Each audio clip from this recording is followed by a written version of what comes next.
सरदार Patel educational institute Shri G M. Toda primary school में मैं ममता राजपूत आपका स्वागत करती हूँ।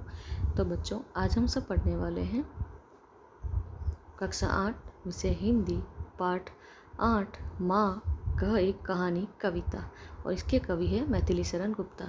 तो बच्चों, ये जो कविता है ये गौतम बुद्ध के बेटे राहुल और गौतम की पत्नी यशोधरा के बीच में एक संवाद है। जो उनके बीच जो संवाद हुआ था वही इस कविता में हमें आज पढ़ना है। तो देखिए उस माँ और बेटे में क्या संवाद हुआ। चलिए पढ़ते हैं। माँ कह एक कहानी, बेटा समझ लिया क्या तूने मुझको अपनी नानी। यहाँ पे राहुल अपनी माँ से बोलता है कि माँ मुझे एक कहानी सुनाओ। तो माँ बोलती है, बेटा मैं तुम्हें कहानी सुनाऊँ, क्या मैं तुम्हारी नानी हूँ। आप सबको भी बच्चे याद होगा कि बचपन में हमें नानी बहुत सारी कहानियाँ सुनाती है। इसलिए यहाँ पे यशोधरा अपने बेटे को बोलती है कि क्या मैं तुम्हारी नानी हूँ, मैं जो तुम्हें कहानी सुनाऊँ। तो राहुल बोलता है, कहती है मुझसे ये चेटी तू मेरी नानी की बेटी। चेटी यानी दासी। तो ये जो दासी है ये मुझे कहती है कि तू मेरे नानी की ही बेटी है। कह माँ एक लेटी ही लेटी, राजा था या रानी, माँ कह एक कहानी।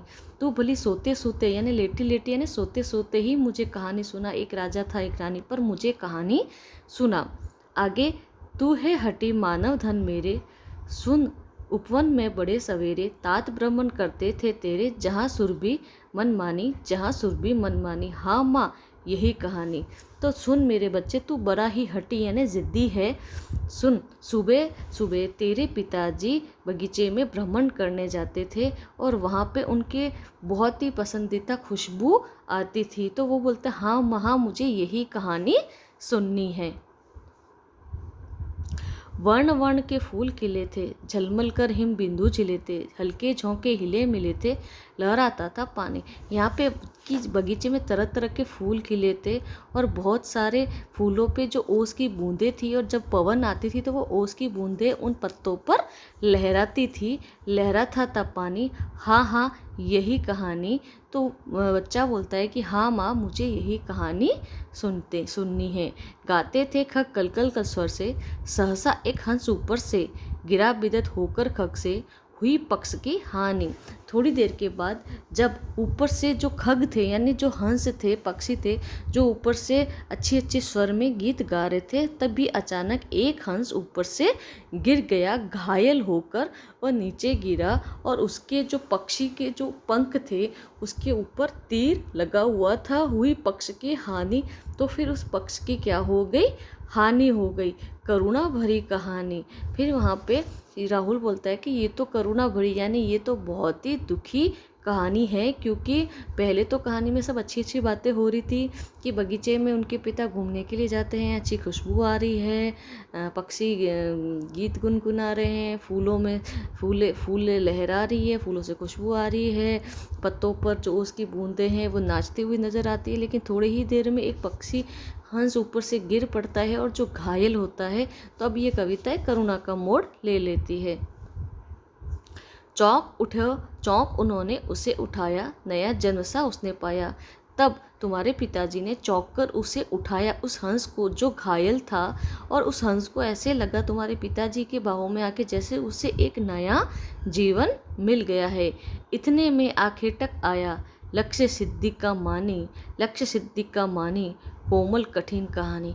इतने में आखिर तक आया। आखिर तक का मतलब होता है बच्चों शिकारी, जिसने उस हंस का शिकार किया था। इतने में वो आ जाता है और वह इस चीज़ जानकर बहुत ही खुश होता है कि उसने जो लक्ष्य सिद्ध किया था वो एकदम सही निशाने पर बैठा है। कोमल कठिन कहानी। मांगा उसने आहत पक्षी से, तेरे तात किंतु थे रक्षी।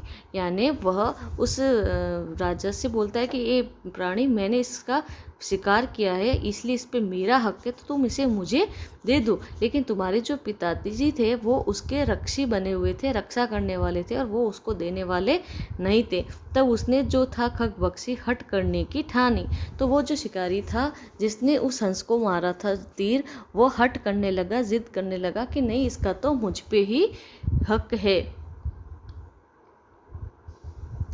हट करने की ठानी, अब बड़ी चली कहानी। जब दोनों में विवाद होने लगा, हट होने लगा, तो अब वह कहानी बढ़ने लग गई। हुआ विवाद सरदय निर्दय में, उभे आग्रह थे स्व विषय में।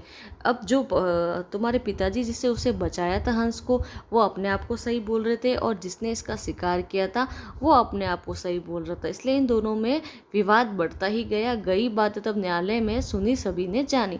ये बात फिर न्यायालय के अंदर पहुंच जाती है कि बचाने वाला को न्याय मिलना चाहिए या फिर मारने वाले को न्याय मिलना चाहिए। तो ये बात न्यायालय में पहुंच के सभी यानी घर घर लोगों में ये बात फैल जाती है। सुनी सबने जानी, व्यापक हुई कहानी। इस कहानी को सबने सुनी और सब लोग इसको जानने के लिए बड़े ही उत्सुक थे, व्यापक थे कि अब इस पर क्या होना चाहिए। राहुल तू निर्णय कर इसका, न्याय पक्ष लेता है किसका, कह दे निर्भय जय हो जिसका, सुन लूँ तेरी बानी। तो यहाँ पे माँ राहुल से पूछती है कि राहुल अब तू ही बता, तू इसका क्या निर्णय लेगा। तू निडर होकर बोल, जो तुम्हें सही लगता है तू बता कि इसमें किसको न्याय मिलना चाहिए। माँ मेरी क्या बानी, मैं सुन रहा कहानी। यहाँ पे राहुल बोलता है कि माँ मैं तो सिर्फ कहानी सुन रहा हूँ, मैं कैसे बता सकता हूँ कि इसमें किसको न्याय मिलना चाहिए। कोई निरपराध को मारे तो क्या अन्य न उसे उबारे। तो राहुल बोलता है कि अगर कोई व्यक्ति हो या चाहे वो पशु हो या प्राणी हो जो निरपराध है, जिसने किसी तरह को कोई अपराध नहीं किया है, तो उसको बचाने का हक भी है किसी को। जो रक्षक है वो उसको बचा सकता है। रक्षक पर भक्षक को वारे, न्याय दया का रानी। यानी यहाँ पे जो बचाना वाला है, जो बचा रहा है, बचाने वाला है, वो मारने वाले से बड़ा है। इसलिए न्याय हमेशा बचाने वाले के पक्ष में होना चाहिए। न्याय दया का दानी, यानी न्याय है वो दया का दानी है। यानी जो जीव यानी जो निरपराध को बचाता है तो उसके न्याय में ये बात जानी चाहिए। तूने सुनी कहानी। तो यहाँ पे माँ बोलती है कि हाँ राहुल तूने अच्छे से ये कहानी सुन ली है। तो बच्चों इस कहानी में मैथिली शरण गुप्त हमें यही बताते हैं, एक छोटा सा संवाद है जो माँ बेटे के बीच में होता है। और माँ बेटे को एक कहानी सुनाती है कि एक बार तुम्हारे पिता जंगल में गए थे जहाँ पे बहुत सारे फूल अच्छे अच्छे फूल खिले थे, खुशबू अच्छी आ रही थी, पत्ते लहरा रहे थे और पक्षी उड़ रहे थे आसमान में। लेकिन तभी क्या होता है, एक पक्षी जिससे एक तीर लगता है घायल होकर नीचे गिर जाता है।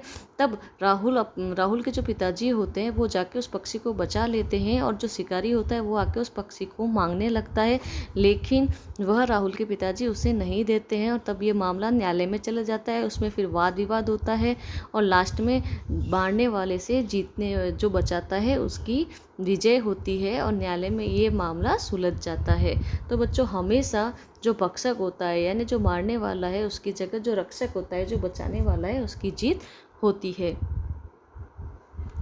इसी तरह से इसके शब्दार्थ कुछ इस तरह से है। सुरभि यानी सुगंध, झलमल यानी चमक, सर यानी तीर, पक्ष यानी पंख, आखेटक यानी शिकारी, आहत यानी चोट खाया हुआ। यहाँ पे प्रश्न कुछ पूछे गए, राहुल के पिताजी कहाँ भ्रमण करने गए थे। तो राहुल के पिताजी बगीचे में भ्रमण करने गए थे और सुबह गए थे। आकेटक ने राहुल के पिताजी से क्या मांगा, तो वो जो घायल हंस था वो आकेटक ने उसके पिताजी से मांगा था।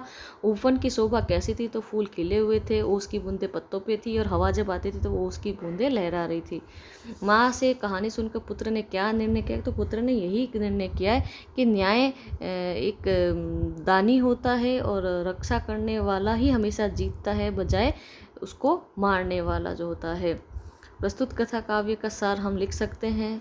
शब्द वचन बदल के हमें दोबारा लिखना है। तो लड़की ने नई सलवार पहनी है, तो लड़कियों ने नई सलवार पहनी है, इसका हो जाएगा। अध्यापक ने छात्र को कहानी सुनाई, तो अध्यापक ने छात्रों को कहानी सुनाई, इसका यह हो जाएगा वचन बदल के। प्रधानमंत्री ने अपने मंत्री से देश की समस्या पर बातचीत की, तो प्रधानमंत्री ने मंत्रियों से देश की समस्याओं पर बातचीत की। इस पत्रिका में जो कविता छपी है वह बहुत सुंदर है, तो इन पत्रिकाओं में जो कविताएं छपी है वो बहुत ही मनोरंजक है।